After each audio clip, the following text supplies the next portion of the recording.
I pledge allegiance to the flag of the United States of America and to the republic for which it stands, one nation, under God, indivisible, with liberty and justice for all.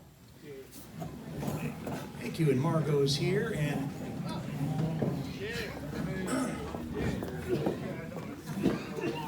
welcome everybody to our January board meeting. I want tonight's meeting to go very smoothly. I know everybody's very passionate. I do want to mention something, though, that I noticed while we were doing the Pledge of Allegiance. We have at least one person decided not to stand. I think that's a shame, and that's what we're dealing with. So I think we live in the greatest country in the world, and we should all stand when we do the Pledge of Allegiance. So I just want to point that out. So we'll start with the roll call. Trustee Prosser. Here. Ball. Here. Sewell. I see him in the bathroom. Prowl. Yes. Supervisor Cox. Here. All right, I'm just going to add, so I have a video on that. All right, so we have public comment. You have up to 5 minutes to make your public comment. Just state your name and where you're from, and just step to the podium.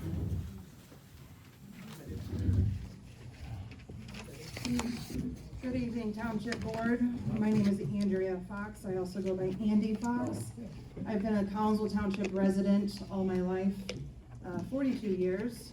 I've been a deputy assessor for 20 years, going on 20 years, April 3rd. I just wanted to read an email that we received, that the Collinsville Township Assessor's Office received from Jessica Dudley, the newly appointed Chief County Assessment Officer. This email was received November 21st, 2025 at 10:24 a.m. It was also sent to every single township assessor in Madison County. Good morning. When you have a moment, could you please send me the names and email addresses of the township supervisor and board of trustees? Additionally, if you have similar information for any neighboring townships that currently do not have an assessor, I would greatly appreciate it. For awareness, I am beginning a campaign to recruit township assessors to fill current vacancies and to open a candid discussion about the importance of properly funding township assessors' offices. I also hope to address the misconception that counties can easily assume township assessor responsibilities, which is far from reality.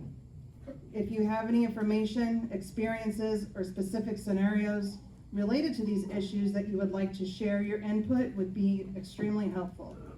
My goal is to ensure you have the resources you need to perform your work effectively. Thank you in advance for your assistance. That is all.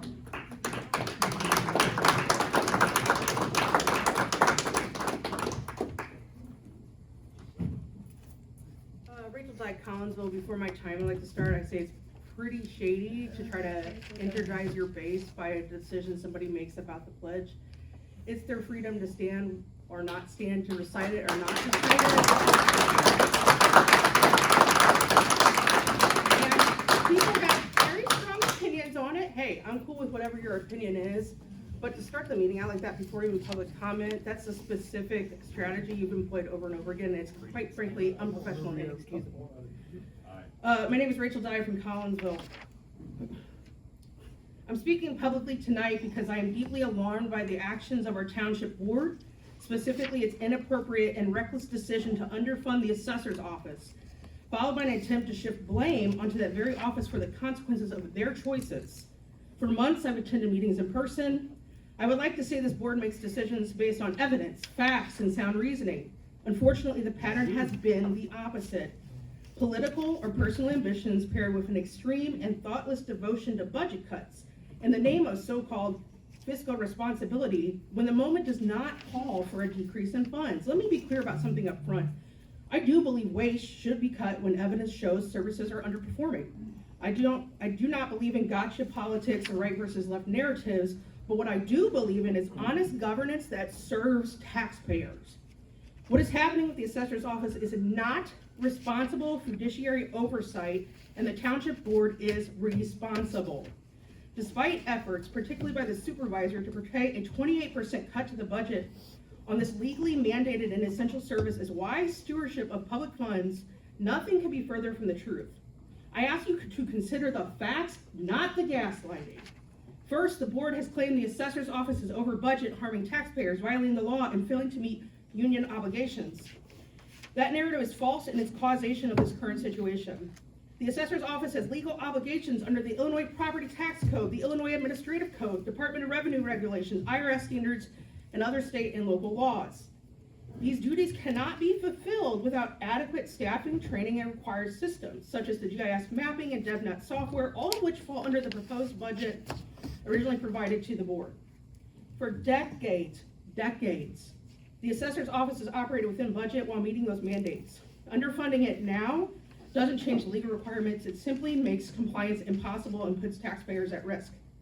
When an assessor's office is deliberately underfunded, the consequences are serious. 1, required assessor duties cannot be performed, opening the township to legal challenges, which I think we would all agree we do not need more of, and that ultimately costs us money.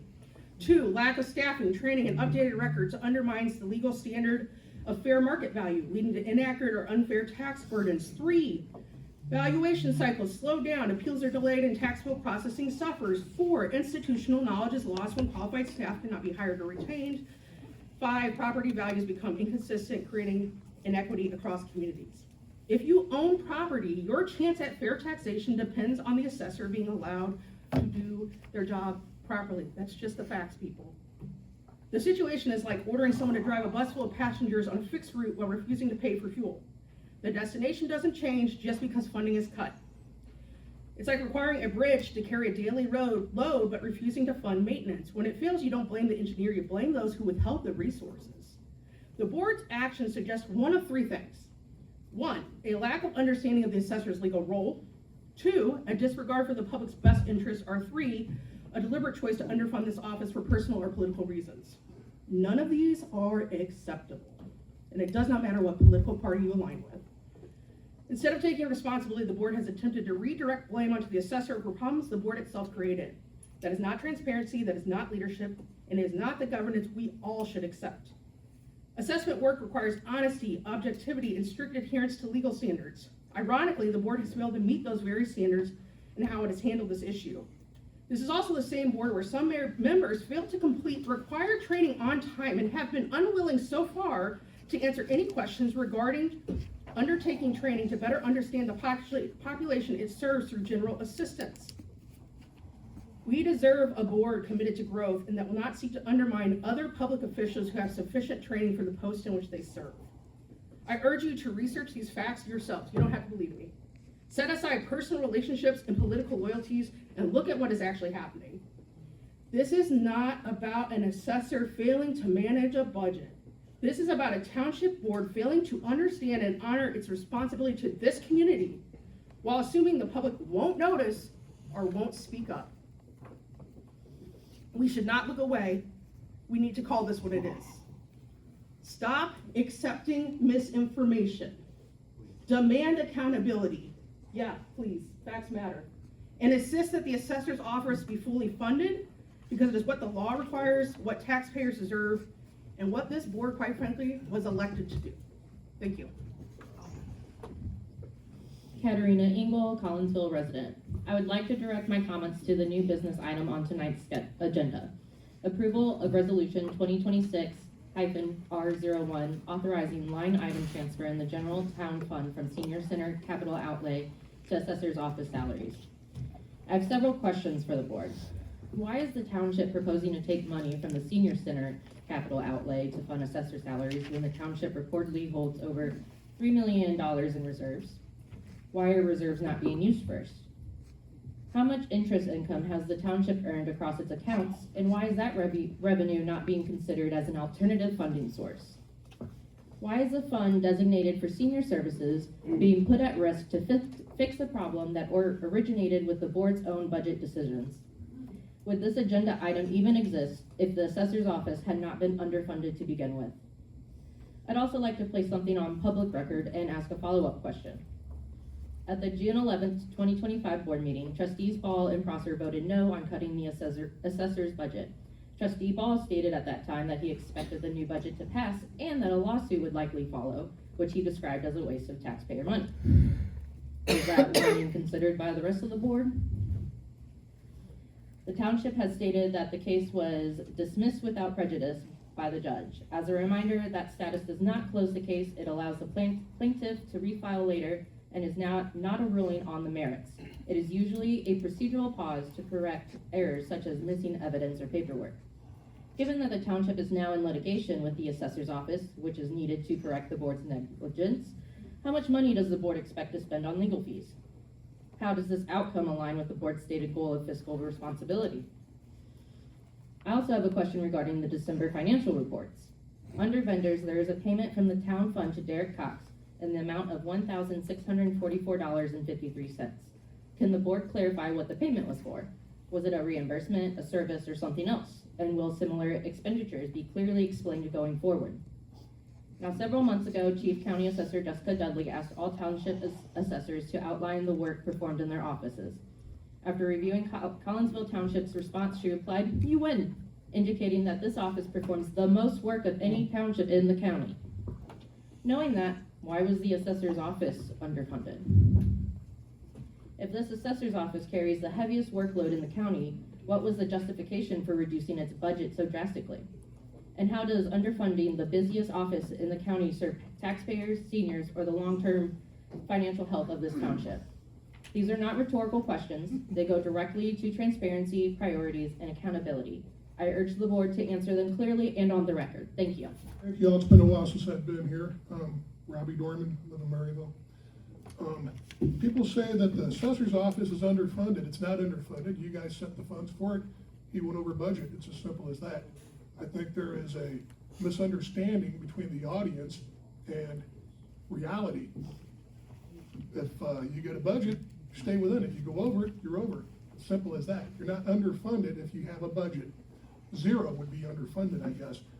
A couple years ago, I was involved up here, and I followed Mr. Paletti, and I can't believe that he wanted to raise taxes for his office because he said it takes 5 years to be trained to be an assessor, which I think is ridiculous. If you figure 5 years and you do simple math, 40 hours a week, is that 20, 40 hours? That's 10,000 hours of training you would need to be able to be qualified to be an assessor in Collinsville Township, which I disagree with that. I think, as opposed to some of the people here, the county could probably do it better and more affordably, and I'm all for that. If you wanted to eliminate that as a referendum on the next election, I'd be for it. Less government.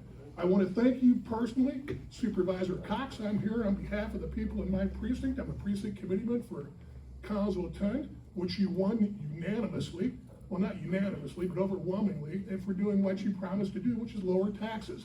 I don't know why people think we should have more taxes to fund an office that's really not needed if the county's doing the same job. Now, this lady back here talked about transferring funds. I don't even know if it's legal for you to do that or not. You have a tax levy for capital outlay, and you're gonna use that for somebody that got in trouble because he blew all his money. He should be laying his people off. Sorry for the people that he blew his money over and can't pay, but that's the reality of it. That's what happens in government. That's what happens in private practice. That's what happens every place other than Collinsville Township. Even your own lawyer, I guess this is your lawyer, says Paletti's unauthorized spending of taxpayer money has not only put the well-being of the employees at risk, but it left the township taxpayers in a lose-lose position. And it has. He needs more money to pay because he didn't pay attention to his budget. And I'm sorry to say that the same people that want to raise taxes or spend money on an assessment would probably be the same people that would stand in line to cut funding for police and safety, which is ridiculous. Thank you so much.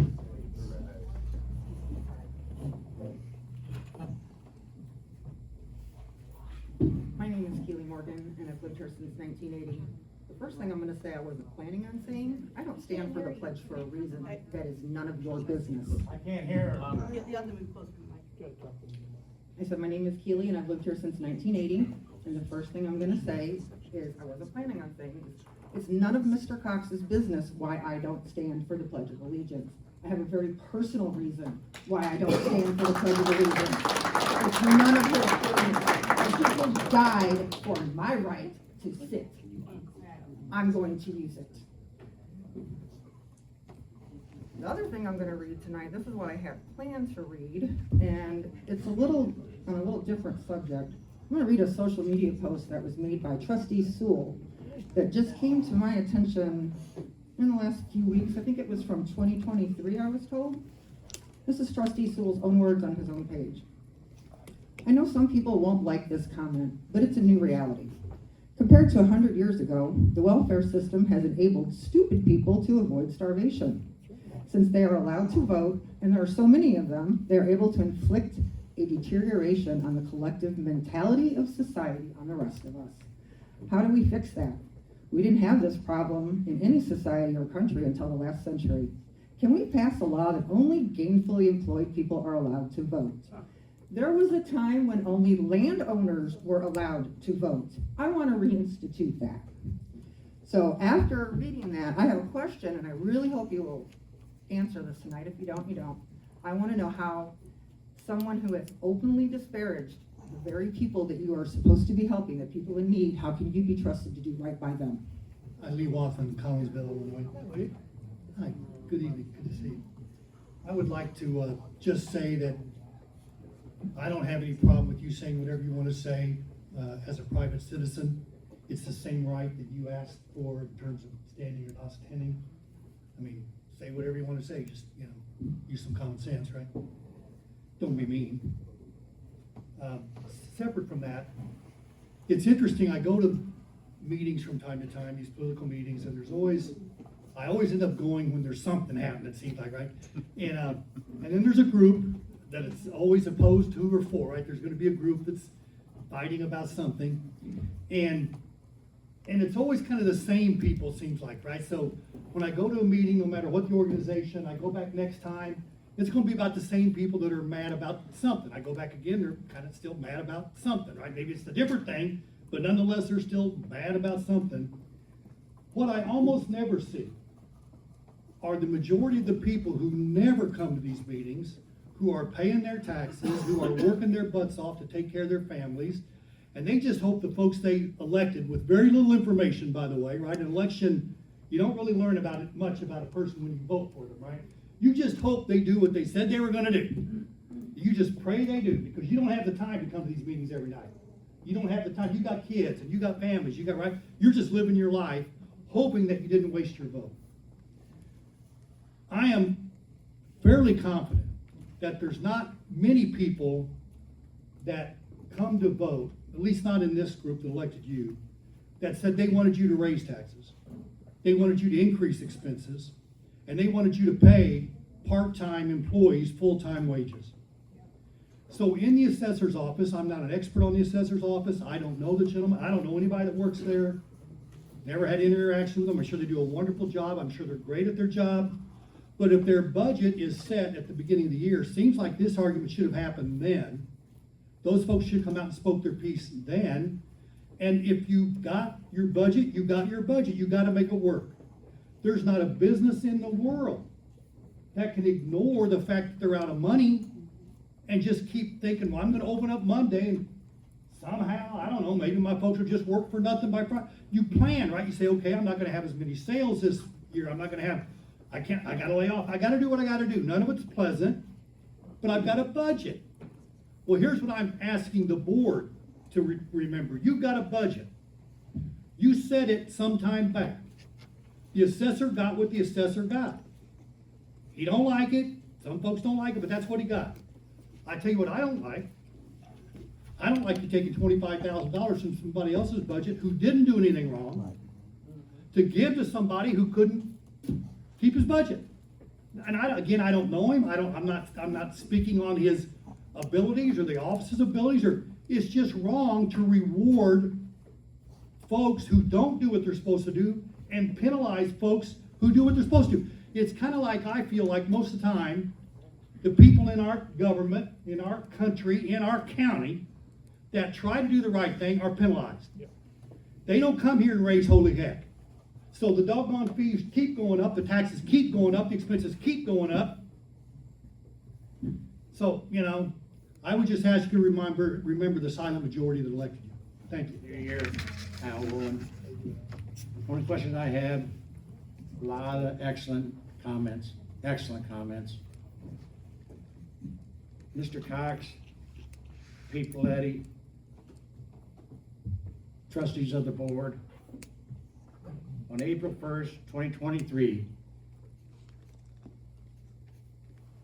you guys made sure that you signed an agreement for those ladies in that assessment office.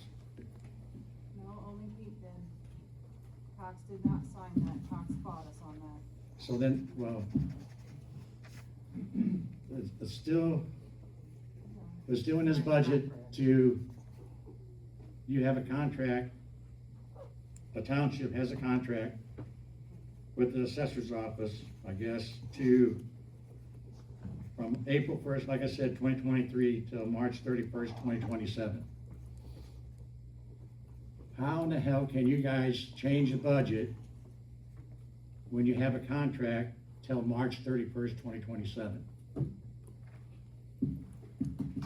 I think it's your fault for not allowing the same amount of money in the budget for the assessor's office till March 31st, 2027. How can you just change that all of a sudden when you got a contract? State that in writing.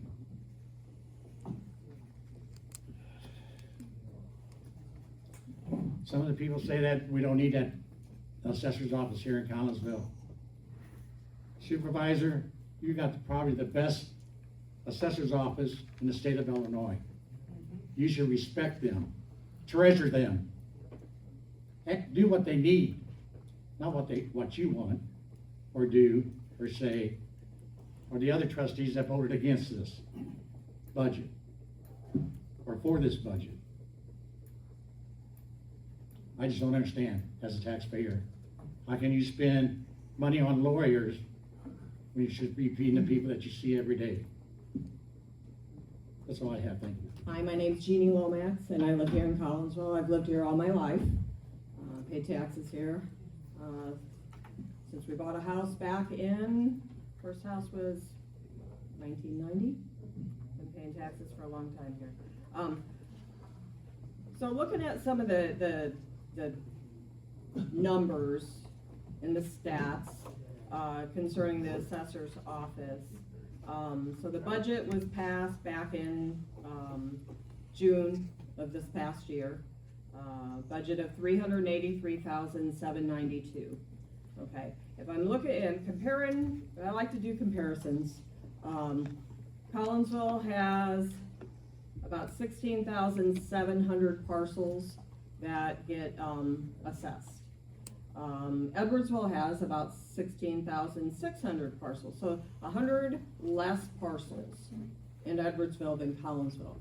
So Edwardsville's budget is $186,000, and Collinsville's budget is $383,792. And that doesn't, to my knowledge, that doesn't include the $65,000 salary of the assessor. So that now brings that budget to $448,792. How come Edwardsville can do 100 less parcels for $186,000, where it takes Collinsville $448,000? I mean, I've always said I will never live in Edwardsville, because of the taxes that they impose on their citizens there. And I mean, this is crazy, because their assessor's office is more than half of what our assessor's office gets. In the budget, so the budget was passed in June of 2025. So if you have a budget, you have to live within your means, and you have to stretch that budget. And the fiscal year ends the last day of March. And we ran out of money at the beginning of January. I mean, this is irresponsible, and it's an abuse of the taxpayers if you have exhausted your budget 3 months before the end of your fiscal year. So, you know, even if you either request for his budget was over $500,000. Over $500,000, and Edwardsville is able to do it for $186,000. I don't understand this. if there's, it looks as if the comparison of the amounts of parcels are very similar. So, I am also very concerned that, you're gonna take money from this senior fund to fund, this shortfall that, and it's not even a shortfall. It is, that the funds have been exhausted before the fiscal year ends. So, I hope that you do put very big consideration on taking funds from the Senior Citizen Center, to fund the budget that's been exhausted before the end of the fiscal year. Thank you. I don't know if y'all remember, we sat in these meetings about 7 years ago. You were on this board. You were a trustee. And you said, I can't believe these women joined the union. I don't know why they would join the union. Well, this right here proves why they joined the union, because they didn't have a damn union contract. They wouldn't get through.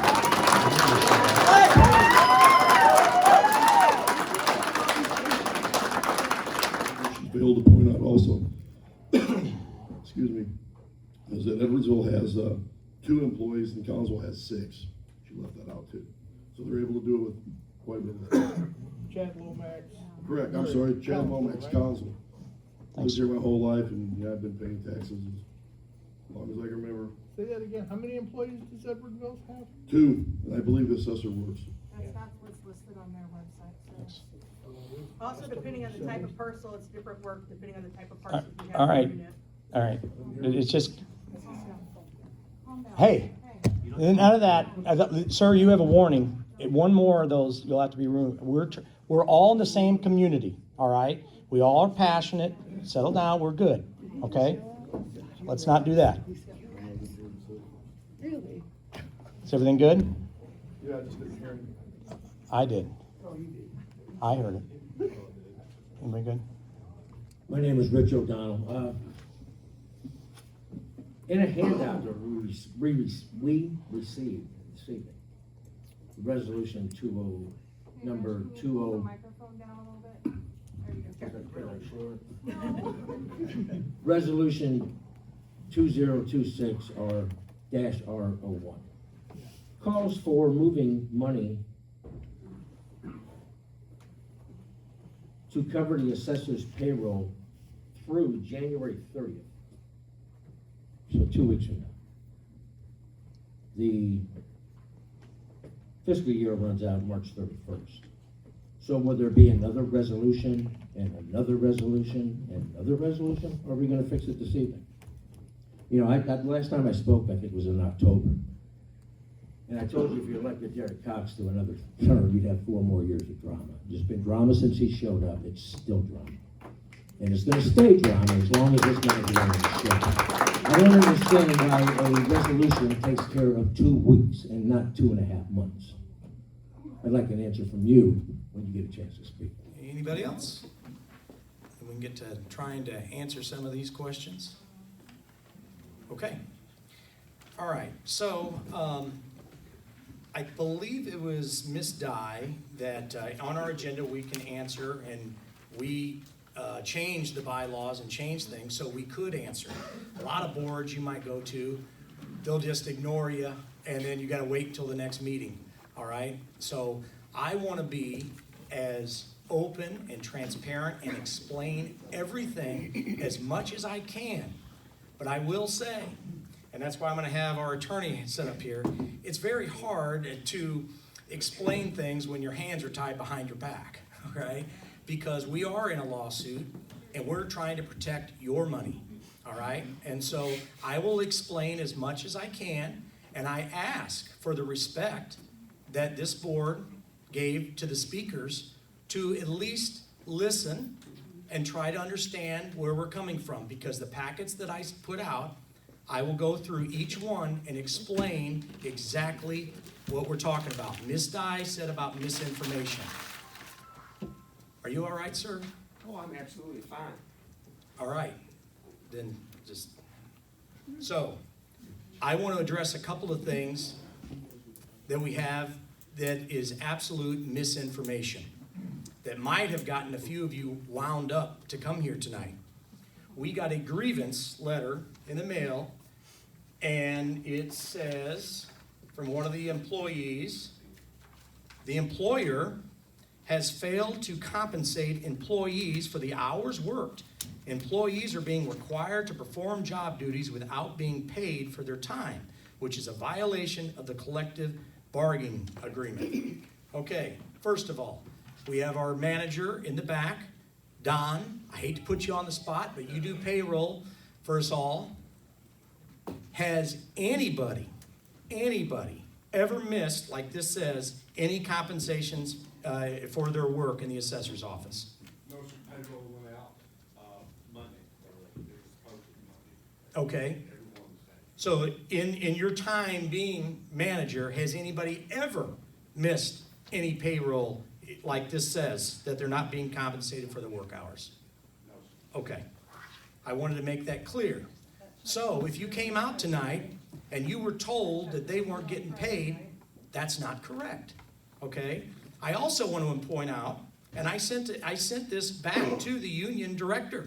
Never sent me an email back. I said, I'm not the employer.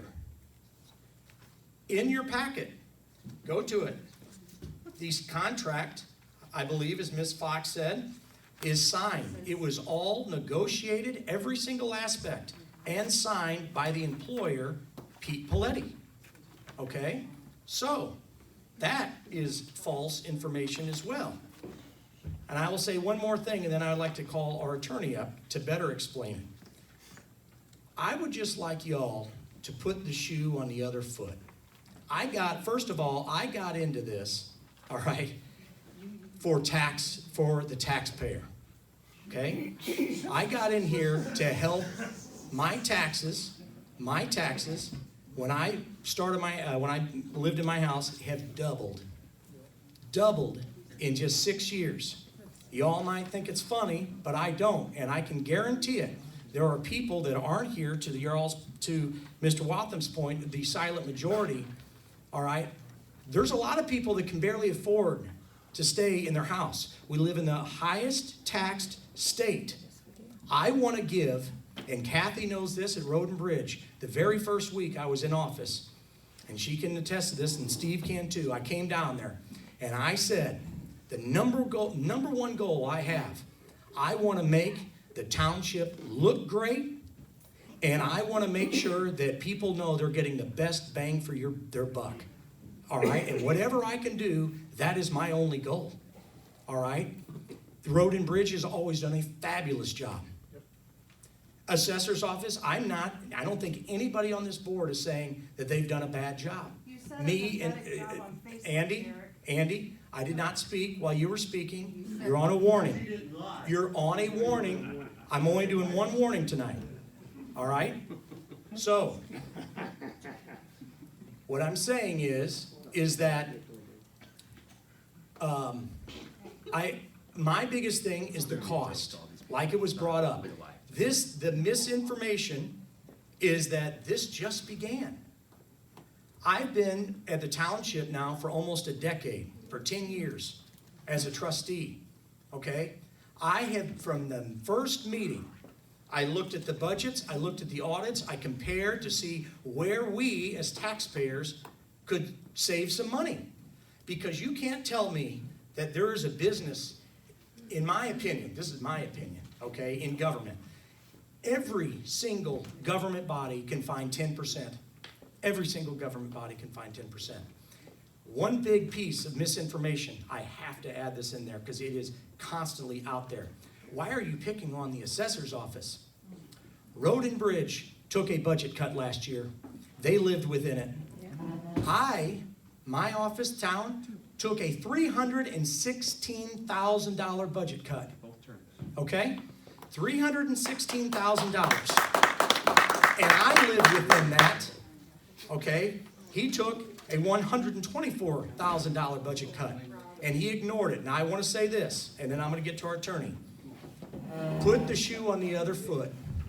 Let's say I ignore my budget and I put up a big sign that says Derek Keith Cox Center.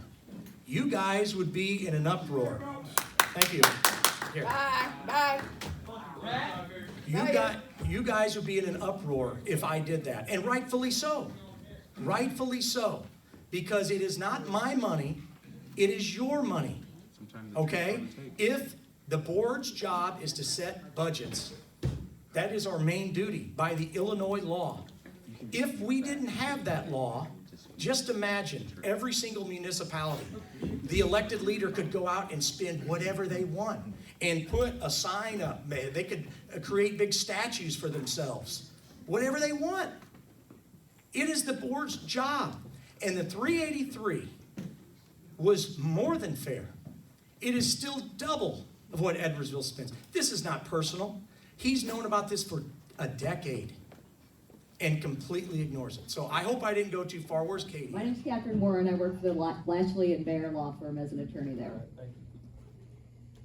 We were retained as outside legal counsel by unanimous resolution passed by the board this past summer. Hey, Rob, hey, morning. Around that time, How many people get a first one? You're on your first one. How many get it? Hey, everybody gets one. Go ahead. thank you. In or around June 2025, the township attorney, the Matea Law Firm, and Attorney Boker works for them, determined that they had a conflict of interest, which was created by anticipated litigation related to the budget that was passed for the 2025-2026 fiscal year. That budget was passed after a public hearing in June 2025. The township attorney represents both the township itself as well as the assessor, so hence the conflict of interest, the need to retain outside counsel. We were retained for this matter to represent the township, Supervisor Cox, and the 4 elected trustees in presently pending litigation. That litigation was filed by Assessor Paletti against the board and the township in the Circuit Court of Madison County in August of 2025, and it's related to the budget ordinance that the board passed in June. Due to this ongoing litigation, it's improper for me as the township attorney to speak more specifically about the details with that litigation at this time. After the case is over with, I'm happy to answer more questions. If the board does wish to discuss the litigation itself in more detail, then the Open Meetings Act provides an exception that does allow us to go into closed session pursuant to 5 ILCS 120/2C subsection 11 when litigation has been filed against a public body, such as the case here. Beyond this, I would refer the public, anybody having questions on the board or anyone in the public having questions as to the status of the litigation or the township's position related to the litigation, to refer to the pleadings and in the exhibits that have been filed in the case itself. Under Illinois law, those pleadings are a matter of public record once they've been filed with the court. I believe that the township has some hard copies available tonight of the pleadings that were filed just last week and this week with the court, and if they don't, then I believe we can make some available for the public. Additionally, all pleadings that are filed with the court are available through the Madison County Circuit Clerk's office up in Edwardsville. I would encourage anyone seeking information related to the township's response to the lawsuit as a whole to review the motion to dismiss with the attached exhibits that was filed on Friday, January 9th. Additionally, anyone who has concerns related to funding for current employee salaries or office expenses in any of the offices, I would encourage to review the township's responsive pleading filed on January 12th, just 2 days ago. Again, copies are available up at the courthouse, and we may have some hard copies available tonight.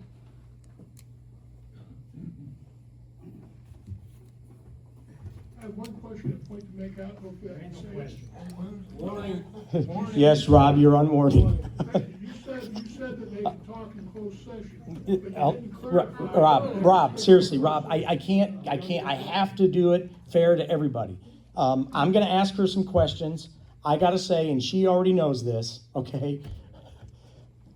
Me and Laura, I'm the opposite of a lawyer, all right? I like to try to just be straight up real with y'all, all right? But I have to also go by the advice of our attorney. And so that's why I say it's not easy for me. But I still want to try to answer some questions if we can, and you tell me if I can't answer that or not. I don't want to put these taxpayers, me, in jeopardy, okay? So, what else? Do you have any? Well, I'll just kind of wrap it up with, I get it, if you don't want to read through a bunch of legal mumbo jumbo, I've got 2 pleadings here, I've referenced them.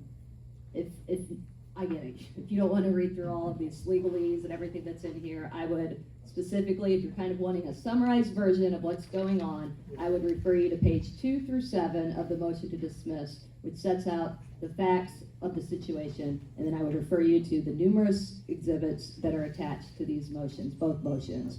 Most of these exhibits are the official approved regular meeting minutes of the board, which occurred from January through June of 2025, each of the meetings leading up to the hearing on the budget and the vote on the budget that the board did in June. There has been no change to that budget since it's been approved in June. That's where we're at with it presently.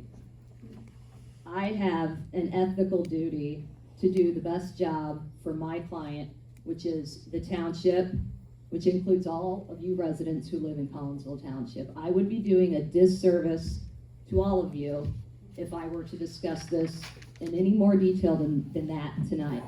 I would hope that you all in attendance here tonight could appreciate and understand my position with that. I will try to answer some questions, Derek, and I'll let you know if I'm not going to be able to. Okay. I think just a couple of questions that came from the audience, and maybe you can answer. Have to understand the budget. Shoot, I'm trying to remember. First of all, does any board members have any questions for our attorney? I have a question. And then if she can't answer, then.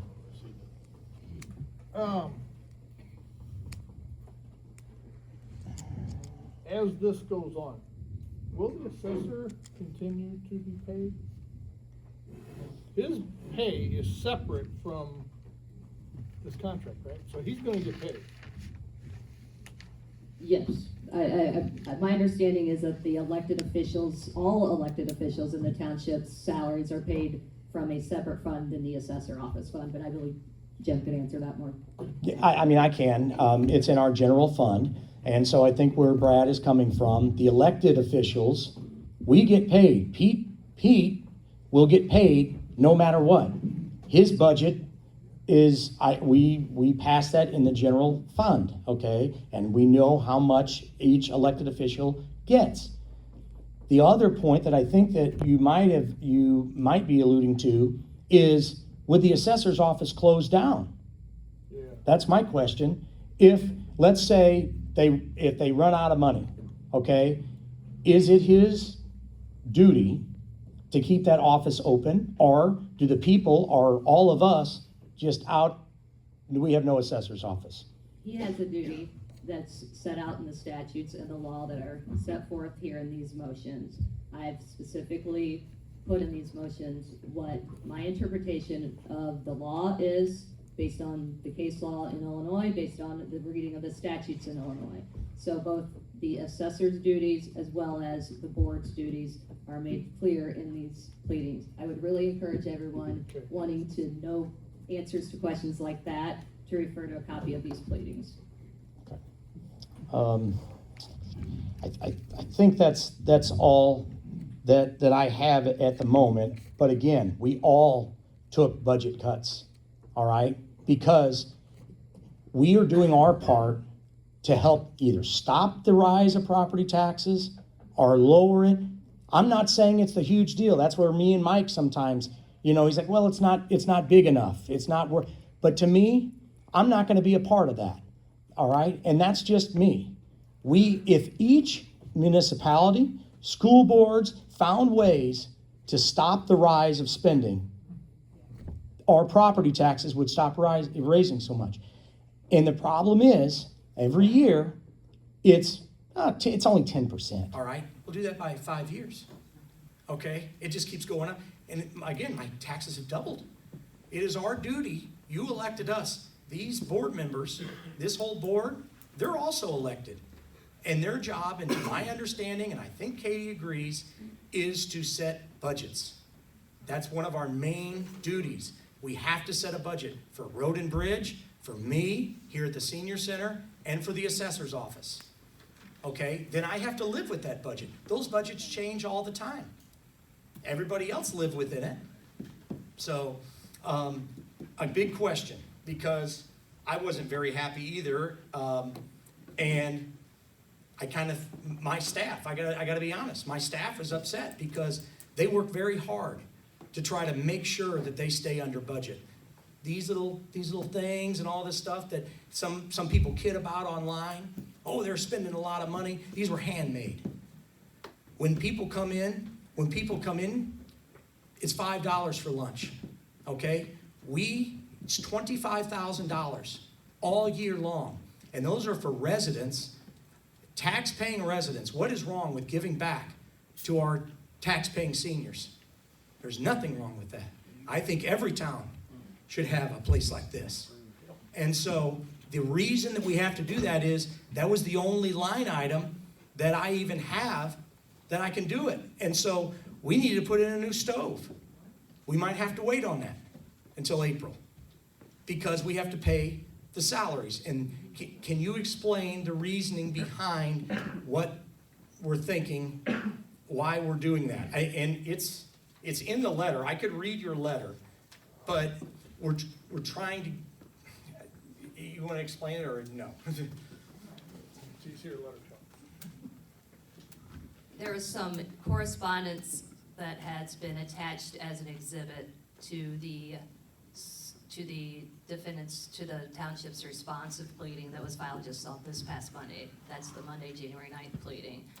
One of those exhibits is an email that was sent from myself to Mr. Paletti's attorney on January 3rd. There is a collective bargaining agreement in effect between Mr. Paletti and Mr. Paletti's employees. A reading of that letter, to those who would be interested, would show the township's position with regard to what we can and cannot do with his employees and why. I think that it would be prudent for anyone wanting to have a better understanding of that to go ahead and just read that in full. And it would help, if it would be helpful to also read through it with the motion in context, I would encourage that as well. But beyond that, I apologize, I just don't want to do anything that would jeopardize our position on the lawsuit itself. I would not think that would be proper. We're trying to get through to where we can actually make everything work. That's what we're trying to do in layman's terms, if I can just make sense of it. But I'll read the letter and then maybe we can just move on. This is from Katie. Mr. Steele, when we spoke earlier this week, and this is on January the 3rd, you conveyed to Assessor Paletti he has presently no intentions of making any changes to his personnel, despite the fact that no money remains within his budget to pay their salaries and benefits after Friday's paychecks went out. In compliance with Illinois law, the Township Board of Trustees approved a budget ordinance for the township in June 2025, which included a set budget for the Township Assessor's Office. Then it has the law. Says that no further appropriation shall be made at any other time within a fiscal year. Despite this legislative mandate, and despite having known since June that the board approved for his office, Paletti has refused to make any changes in spending to comply with the approved budget. As you know, Illinois law prevents the board from making any personnel decisions within the assessor's office. Only Paletti, as the elected assessor, has control over staffing within his office. At the same time, Paletti previously entered into a collective bargaining agreement with his office staff, wherein he agreed to pay certain wages for certain positions in his office. The collective bargaining agreement does not guarantee any assessor's office employee a job, but it does require that employees who are working in a certain position within the assessor's office receive a designated salary if Paletti chooses to employ them in that position. Thus, Paletti unauthorized spending of taxpayers' money has not only put the well-being of his employees at risk, it has left the township taxpayers in a lose-lose situation. The township will violate the budget ordinance and state budget law if it pays additional monies to fund assessors' staff's payroll, because the assessor's budget is completely depleted. On the other hand, Paletti will violate the union contract if he employs his staff in his office who are not being paid what the terms of their union contract require. Should those employees then sue Paletti for violating his contract with them, the township runs the risk of being forced to pay for Paletti's attorney's fees and or pay any monetary judgment awarded to those employees. Either way, the township taxpayers lose. By completely ignoring the budget set by his office, Paletti has acted as if the money were his and his alone, to spend however he pleases. It's not.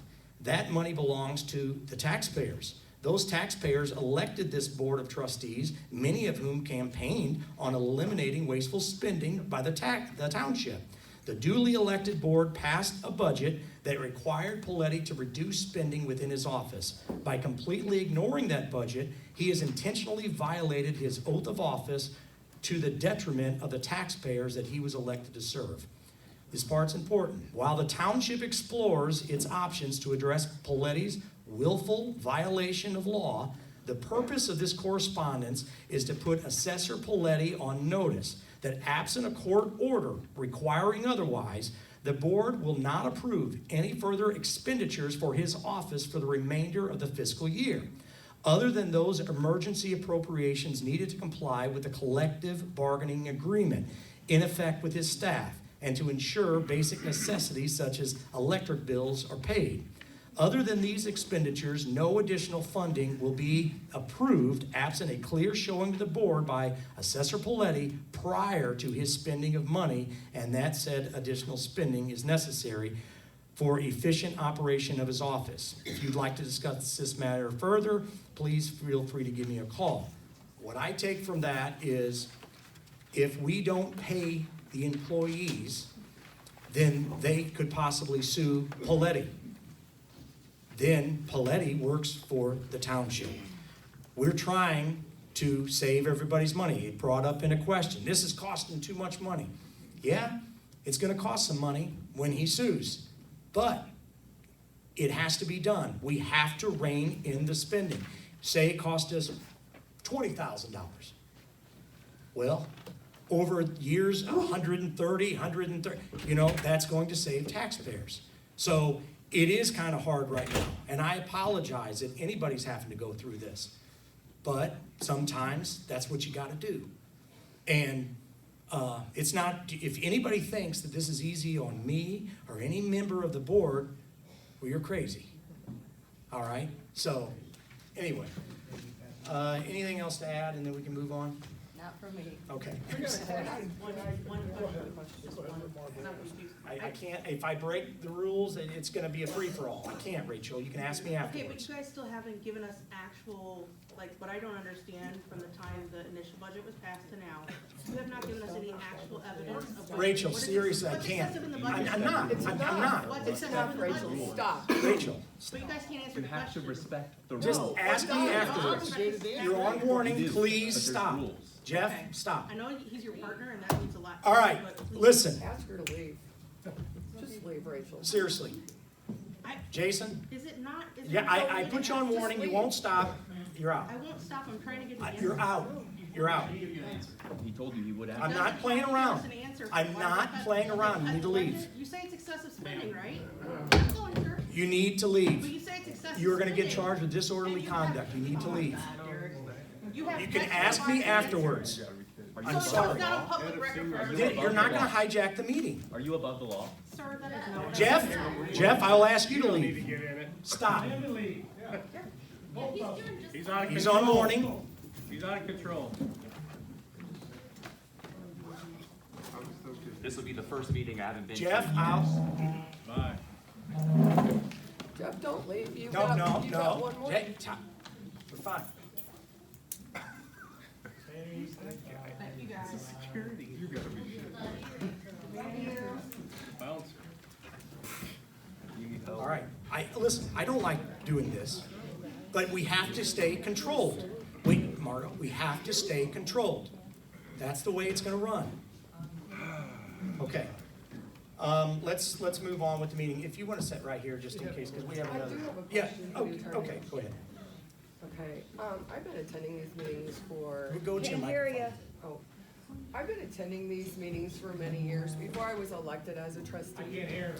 I started, oh gosh, about 10 years ago.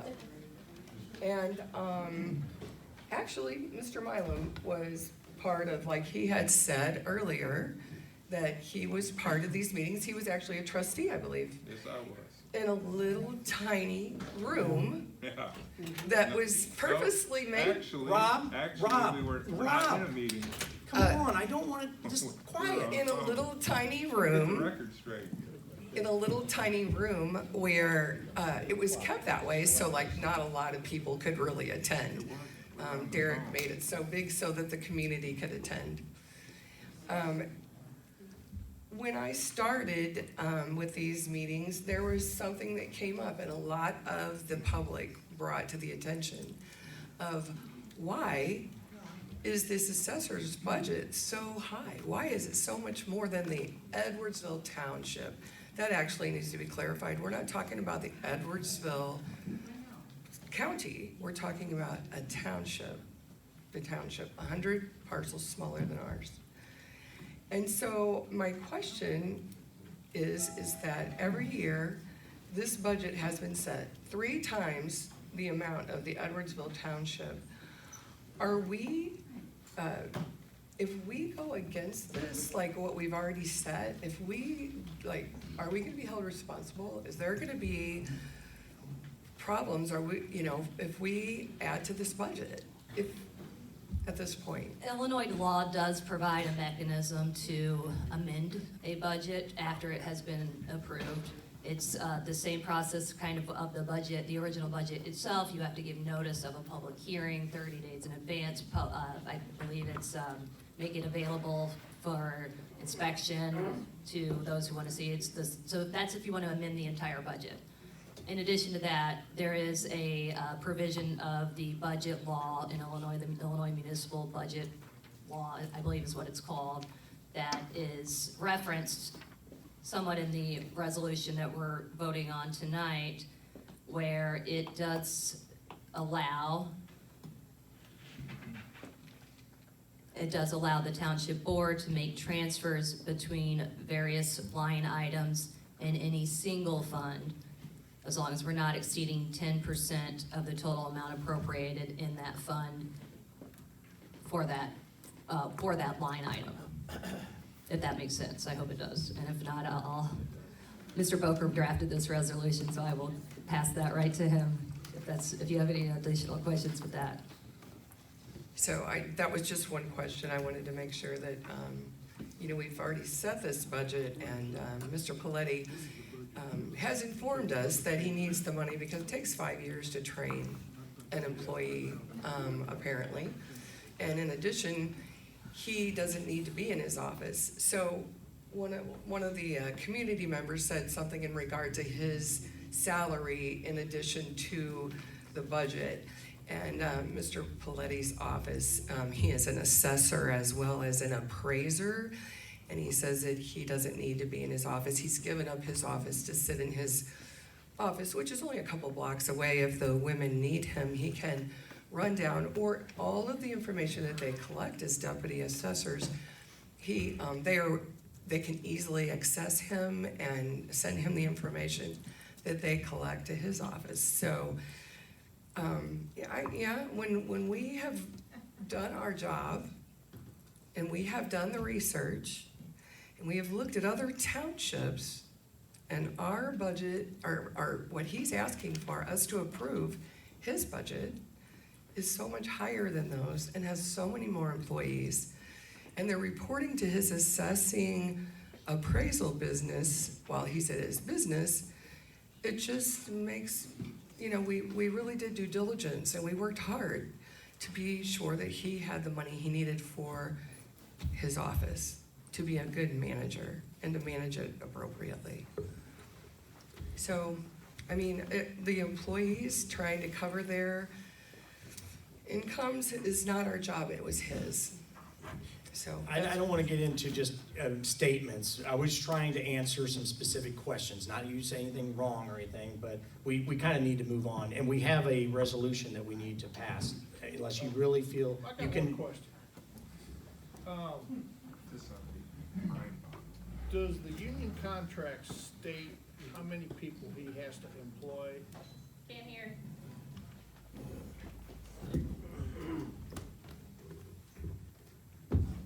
Does the union contract state how many people are employed in the assessor's office? I've reviewed the union contract as part of my representation with the county on this, or I'm sorry, with the township on this particular budget litigation. My reading of the union contract is that it specifies certain salaries and benefits that are required to be paid for certain positions within that office. I'm not seeing that any particular number of employees are required to be employed in those positions. Nor is it does the board have any authority under Illinois law to make those types of staffing decisions in the assessor's office. That's under Illinois law, that authority is specifically granted only to the elected assessor. I have another question, one more I want to say. Is the township assessor in any other township in Madison County, does that person own a real estate appraisal company like our assessor does? That I cannot answer. Okay. All right. Thank you, Katie. If you want to just stay here and then we'll just kind of, because we got the resolution, and if something comes up during the resolution, but I kind of doubt it will. So, old business none, new business, approval of the 2026 FOIA officers. So we do this every January. Only change this year is that, as you know, Pam Mumper retired and is now the assessor at Jarvis Township. So in the assessor's office, Cheryl Hannon will be helping with the FOIAs. So the FOIA officers that I'm seeking approval on will be myself, Tara Compton, Jennifer Keller down at Road and Bridge, and Cheryl Hannon in the assessor's office. Okay, I'll accept a motion for that. I'll motion that we accept those people or appoint those people as our FOIA officers. Okay. And second by Mike. Roll call.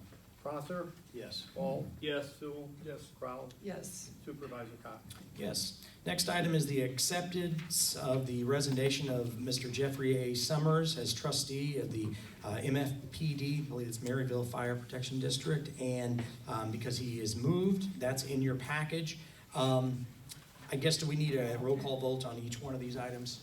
Yeah, might as well. Might as well. Okay. Motion to approve or accept the Item B, okay. resignation. Second. Okay.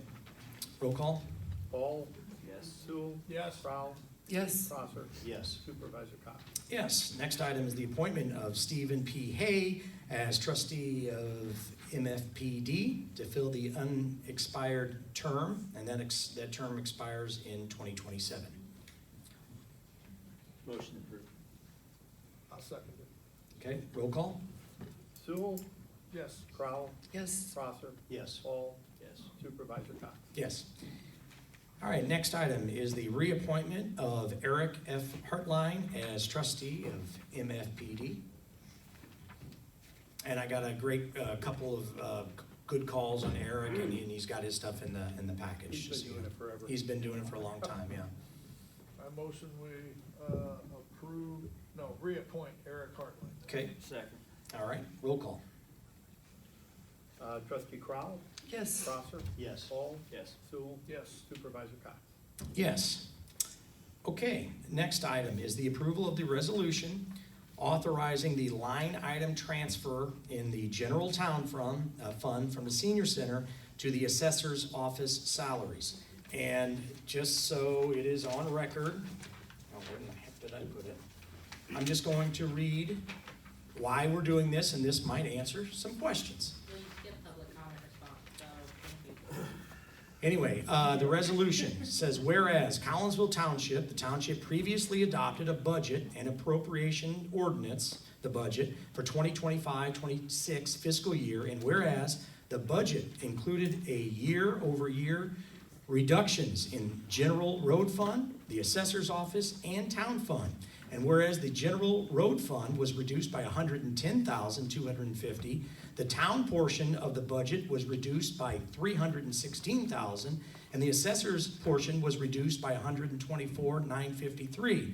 And whereas each office has operated within the reduced budget approved by the elected board except for the assessor's office. And whereas Illinois law is clear that the Board of Trustees appropriates the amounts of funds for each elected office holder to spend.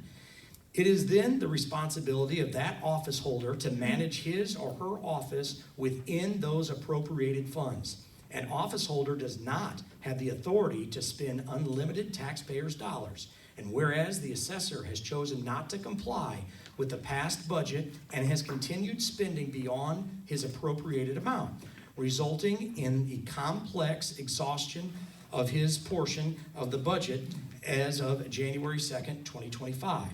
And whereas Illinois law provides sole authority to the assessor for making personnel decisions within the assessor's office, and whereas the assessor employs deputy assessors to assist in the fulfillment of his statutory duties pursuant to the collective bargaining agreement with the Laborers International Union of North America, Local 44, signed and negotiated for by the assessor as their employer, wherein Assessor Paletti agreed to pay a designated salary plus health insurance benefits to employees which he employs within certain positions of his office. And whereas the assessor's salary is paid out of the town fund, but the employees of the assessor's office are paid out of the assessor's portion of the budget.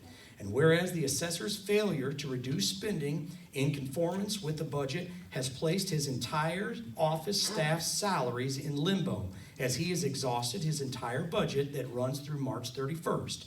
And whereas Section 3 of the Illinois Municipal Budget Law allows the township board to make line item transfers between various items in any single fund so as long as the total amount appropriated doesn't exceed 10%. Whereas the township board has determined that said line item transfers has become necessary to comply with the assessor's collective bargaining agreement due to the assessor's failure to reduce spending in accordance with the approved budget. And whereas the township board has determined that there are sufficient excess funds available in the senior center capital outlay line item in the budget, and whereas the township board is taking the emergency measure of extending additional funds sufficient to cover the assessor's office staff's payroll through January 30 pay period. And whereas this extension is intended to allow the assessor time to make corrective adjustments so that his office spending aligns with the original approved budget. That's very important. Now, therefore, it be resolved that the Board of Trustees of Collinsville Township, Madison County, as follows. $25,000 will be transferred from the Senior Center capital outlay line item to the assessor's office, bringing the total figure for now the assessor's office to $408,971. The board delegates the authority to the supervisor and the township auditors and accountant to take all necessary and appropriate actions to implement the transfers herein described, to record such changes in the township books and records in the manner provided by law. I hope you all understood it. It kind of explains a lot right there. And is there any questions? If we do this, is there any way they can force us, that this sets some kind of precedent, that they can force us to do again?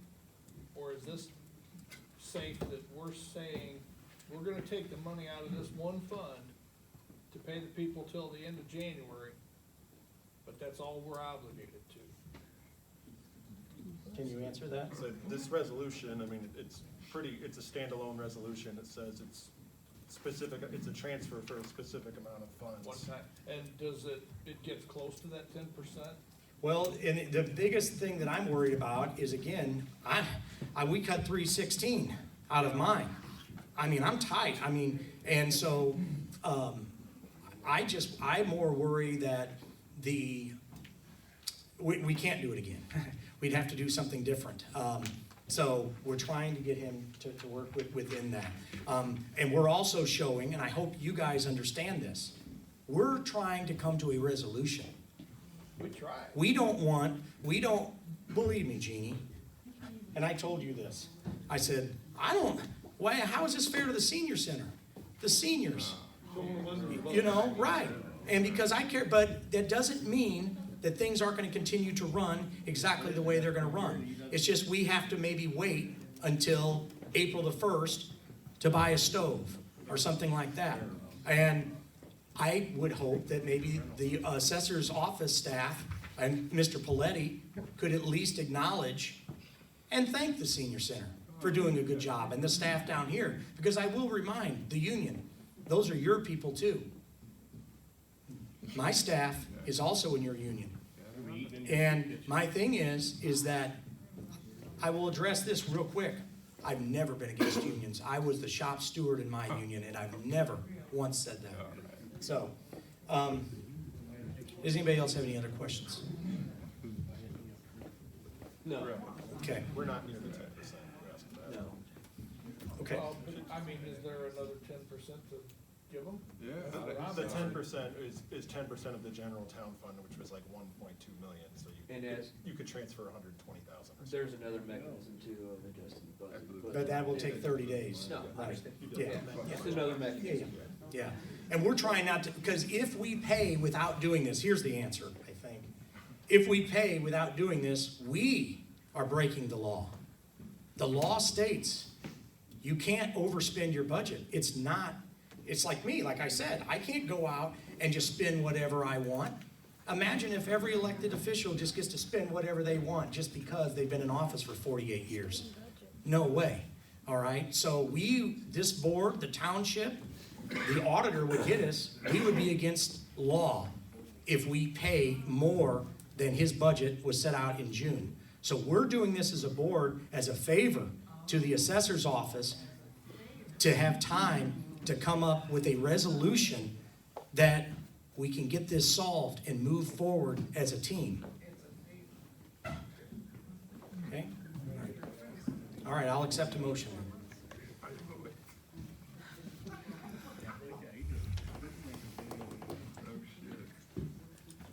I'll make the motion. Thank you. Okay, roll call. Prosser, Yes. Ball, Yes. Sewell, Yeah. Crowell, Yes. Cox. Yes, thank you. Okay. You can just hang out with me, I think make you look good. Moving forward, the consent agenda, items A through E. Hang out all night, we're paying you. Okay. So you have, from last month, you have the regular minutes from the meeting, you also have the closed session minutes, and then you have accepting of the reports from the assessor, highway commissioner, supervisor, and myself. Motion to approve consent agenda A through E as provided. I'll second that. All right, roll call. Trustee Ball? Yes. Sewell? Yes. Crowell? Yes. Prosser? Yes. Supervisor Cox? Yes. Next is the approval of bills. I do want to mention that the bills are higher. We had an additional payroll, and that's why they are higher this month. Go ahead. So first, under the general assistance, we had expenditures for the month of $8,120.08. Motion I'll second it. Okay, roll call. Trustee Sewell? Yes. Crowell? Yes. Prosser? Yes. Ball? Yes. Supervisor Cox? Yes. Road and Bridge had expenditures for the month of $150,635.91. Motion approved. Second. Roll call. Trustee Crowell? Yes. Prosser? Yes. Ball? Yes. Sewell? Yes. Supervisor Cox? Yes. Next, the town fund expenditures were $163,476.41. Motion approved. I'll second it. Oh, and in that fund, and I can't remember who asked it. It was my yearly, and we all get this, that was the yearly health insurance reimbursement. Everybody gets it, and some people turn it in throughout the year. I turn mine in once. We do that. Oh, you mean you? Yes, They and do somebody, it throughout the year, right? yes, somebody asked about, there was a bill for Derek Cox. 1,600. Yeah, I think it was 12, I can't remember what it was, but that, yes, that's what it was. It was the reimbursement. Everybody, all the employees, including the electeds, get that. Okay. Roll, did we get a first, a second? Yeah. Okay, I roll just call. gotta call the roll. Trustee Prosser? Yes. Paul? Yes. Sewell? Yes. Crowell? Yes. Supervisor Cox? Yes. And finally, the senior center expenditures for the month were $12,043.27. Motion. Second. Oh, Mike? Okay. Mike. Roll call. Trustee Ball? Yes. Sewell? Yes. Crowell? Yes. Supervisor Cox? Yes. All right, reports by officers and committees. Kathy's back there.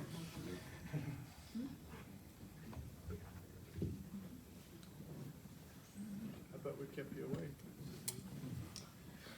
We have a lot going on right now. We're starting another canal cleanout because we got reimbursed for the last canal cleanout from the county.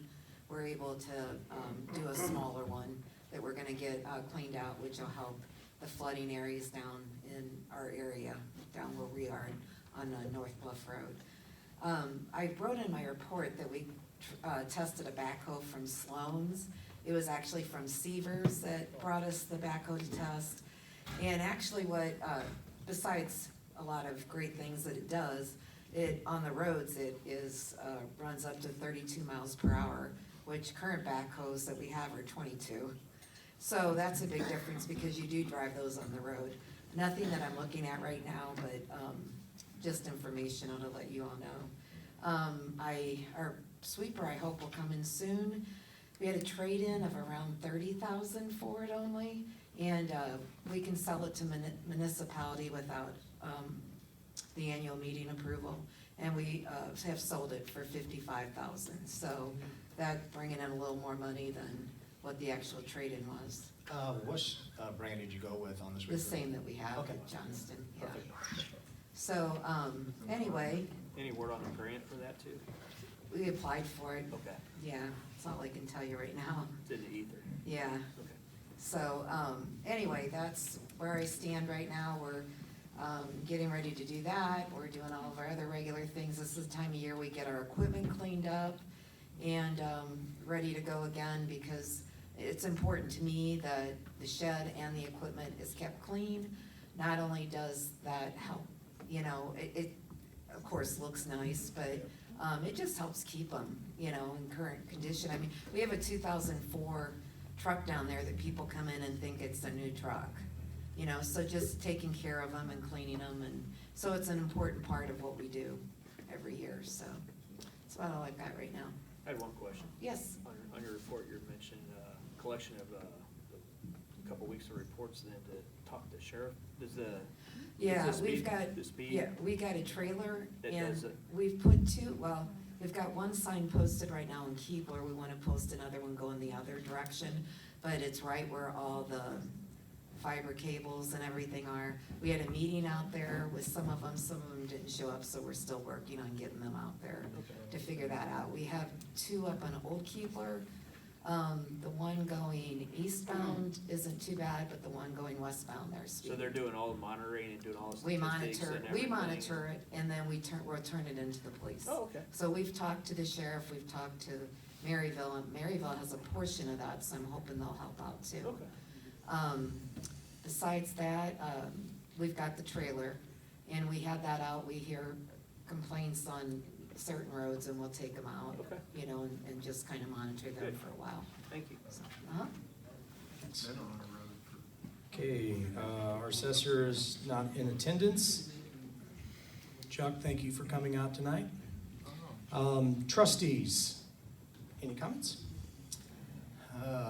Okay, so originally I was gonna talk about last month on the levies, but I'm just gonna skip that and try to answer some of the questions that were brought up tonight.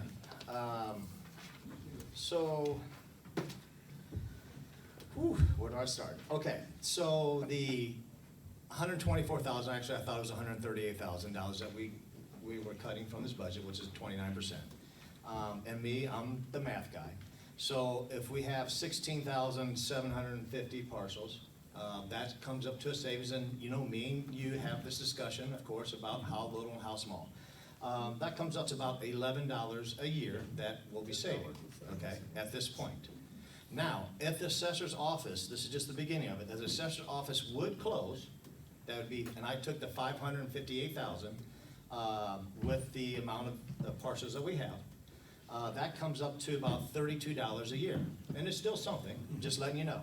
But I have called Madison County. I went up there a while back and I called them again and talked to some people up there. I asked them straightforward, if the assessor's office closes tomorrow, next month, or even 6 months from now, are you ready to have that taken over? They are not. They don't have the people, the employees. They said right now they're short-staffed. I was up there a while back, and they have a lot of new people. They're trying to learn, and that's where it gets into, and I'm not saying it takes, I heard it takes 5 years, but there is some experience you have to take to get in this. And we do have a lot of experienced people at the senior citizen. That's 19, 20 years in.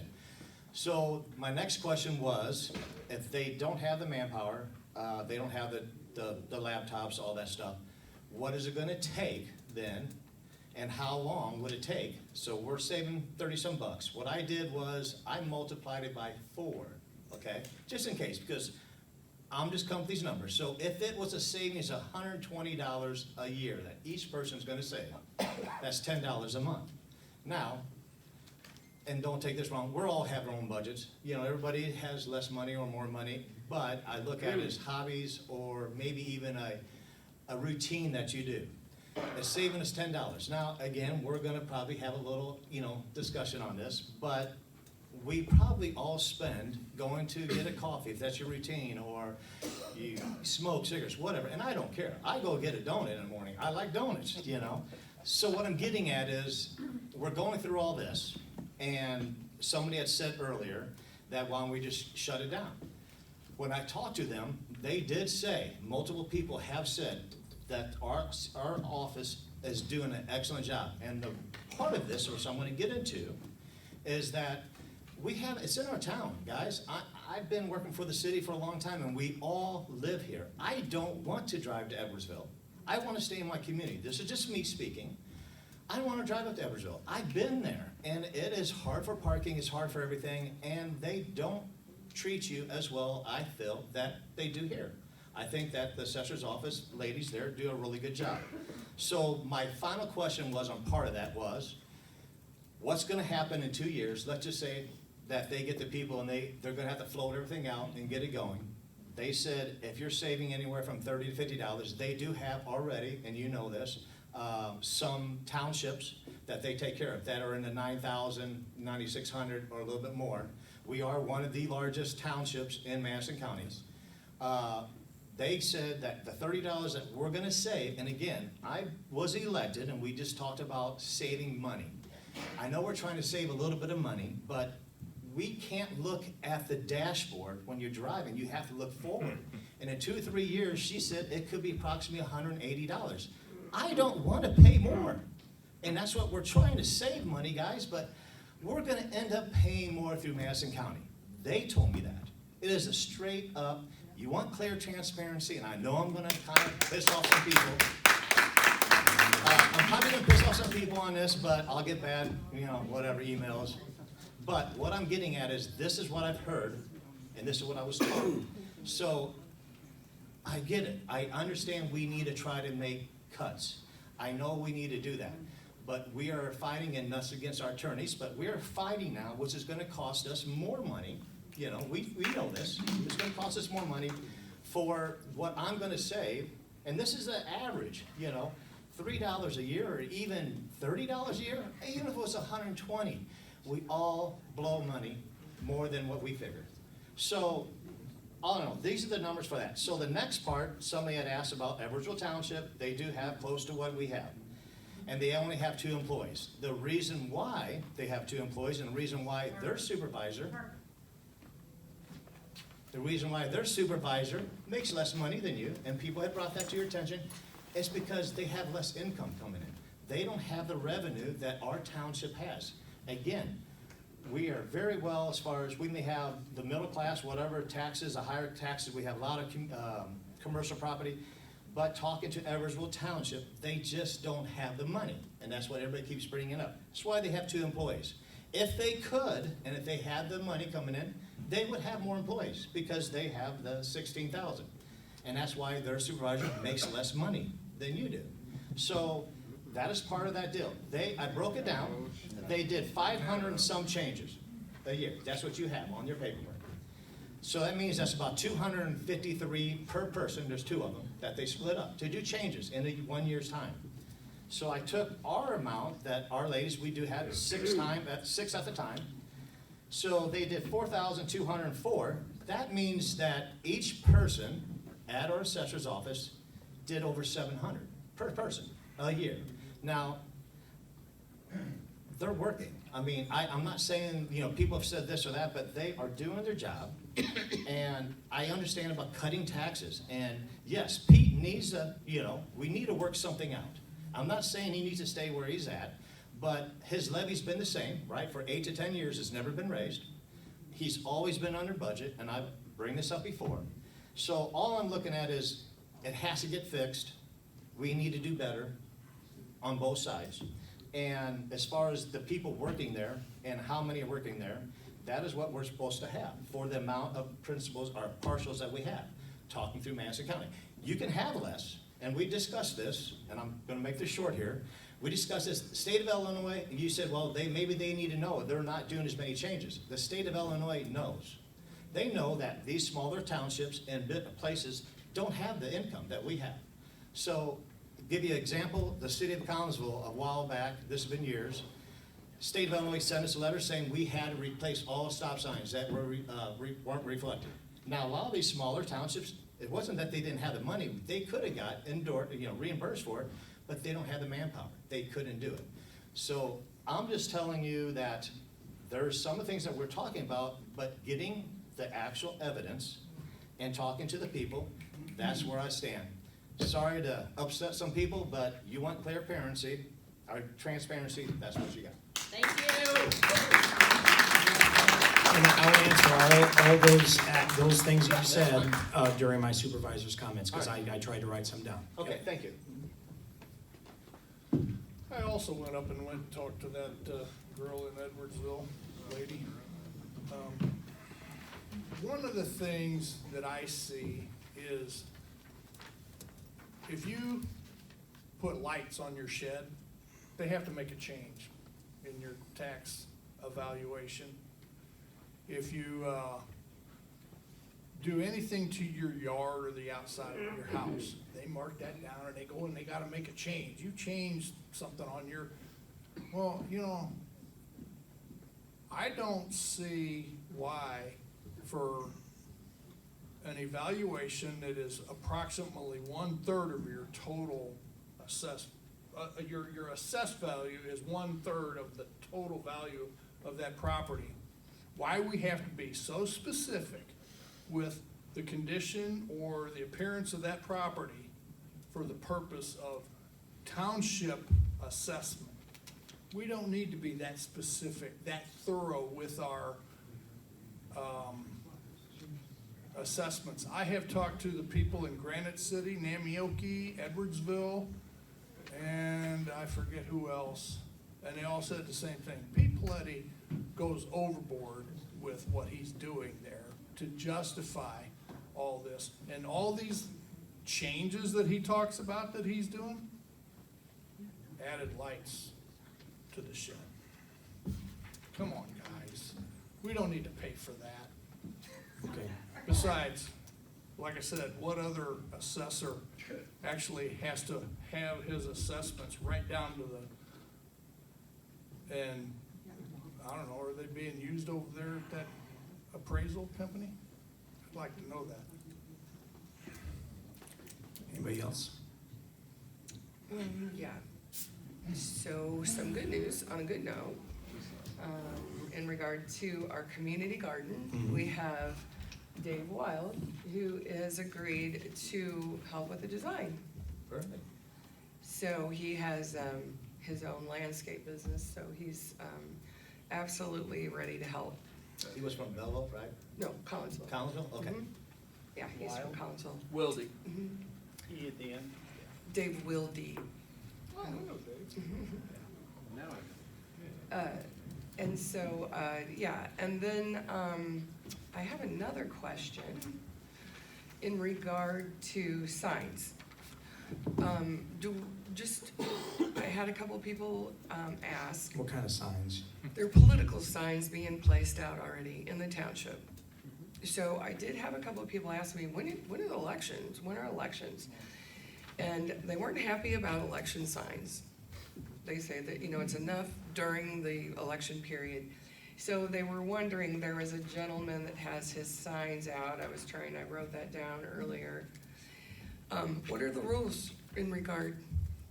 I think it's 90 days, isn't Yeah, it? it's a city thing. So, no, it's, Township. I don't want to answer exactly, but I know that, I believe Maryville's like 30 days, or Collinsville, it's not 90s, way long, right? I don't know if we all have different opinions, okay?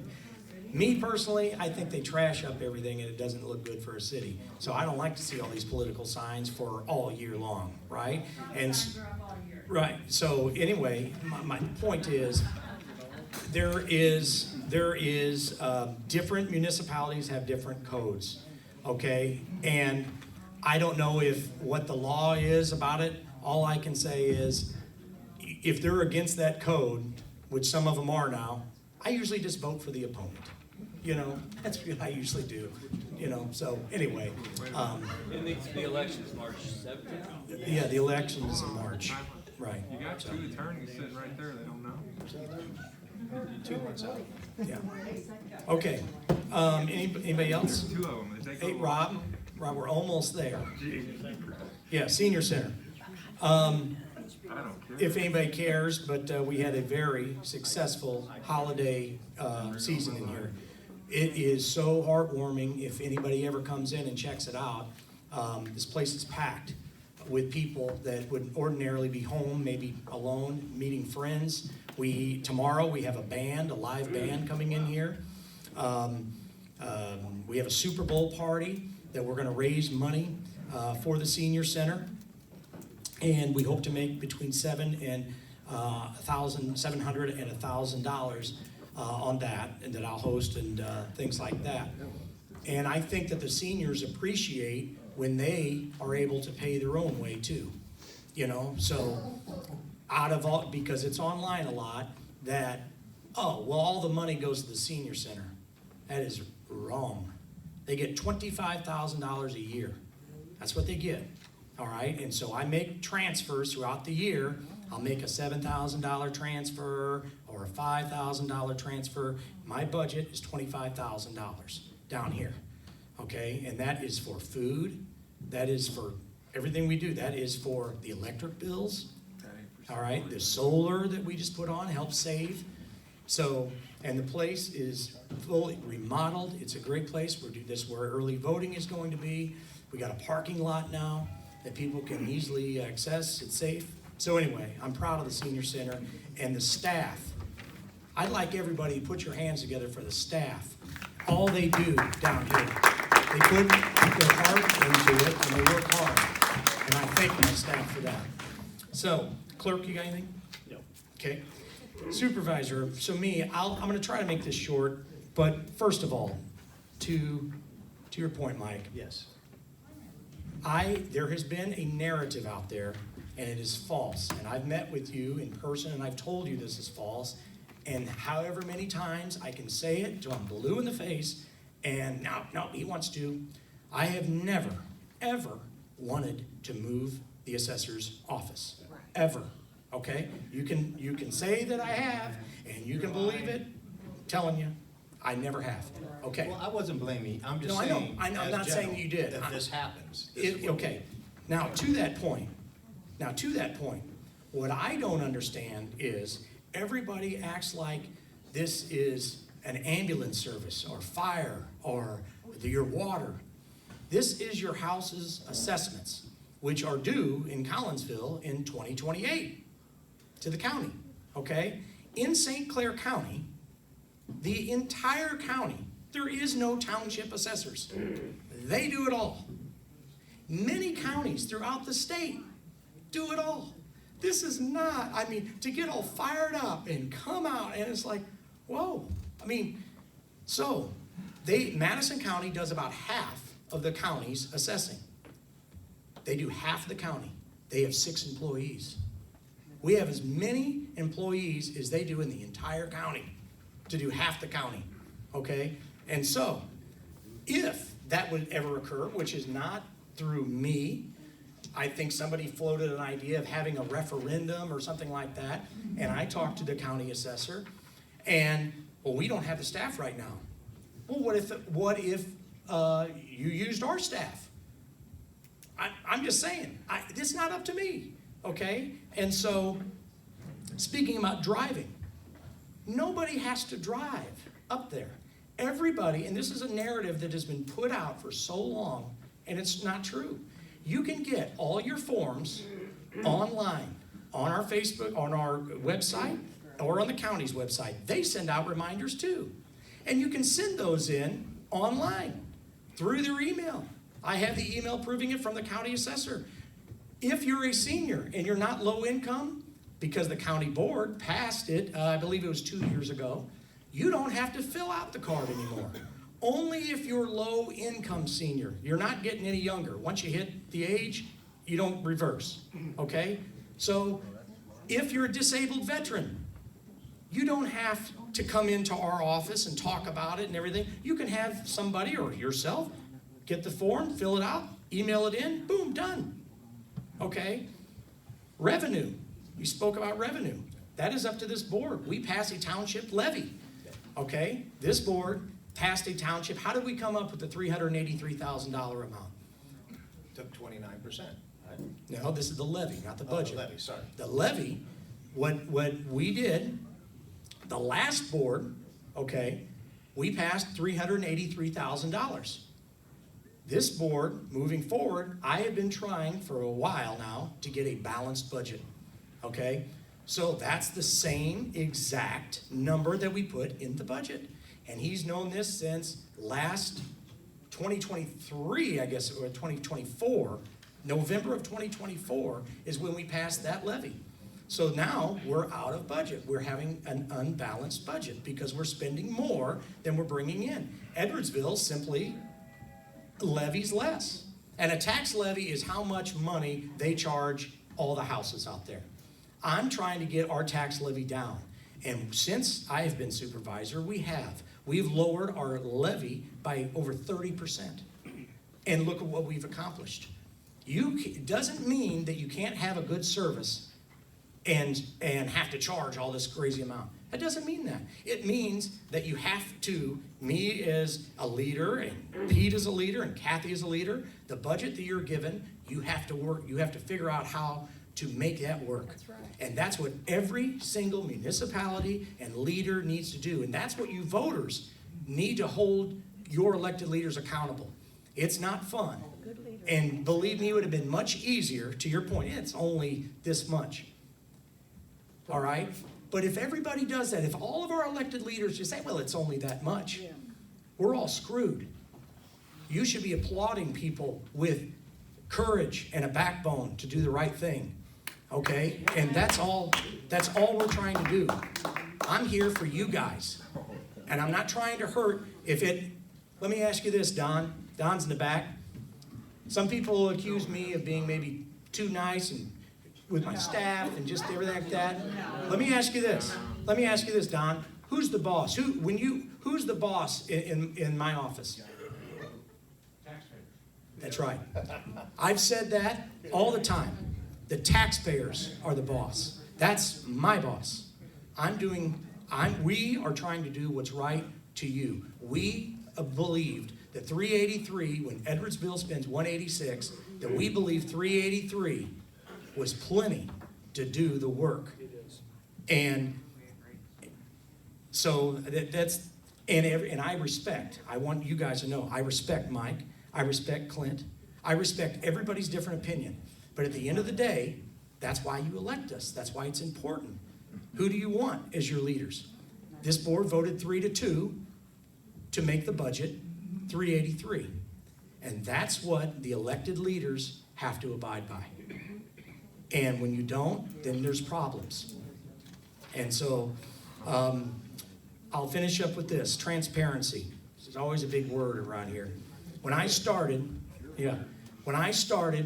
just so you guys know, they tried to, this is before you were on the board, Rob, they tried to pass a ordinance that you have to sign up 48 hours before you're able to speak at the meeting. Seriously.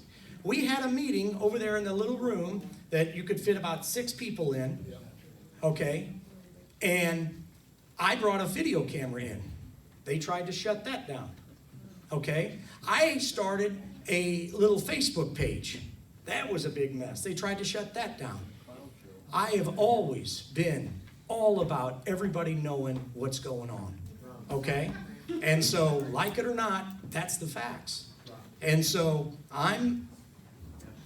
it has been, and transparency sometimes is kind of messy.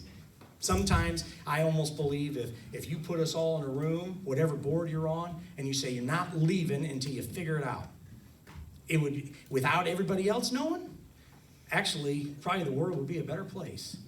All right? Sometimes it's nitpicking. It's taking this little thing and out of context and making you believe one way and the other way. We got to stop doing that.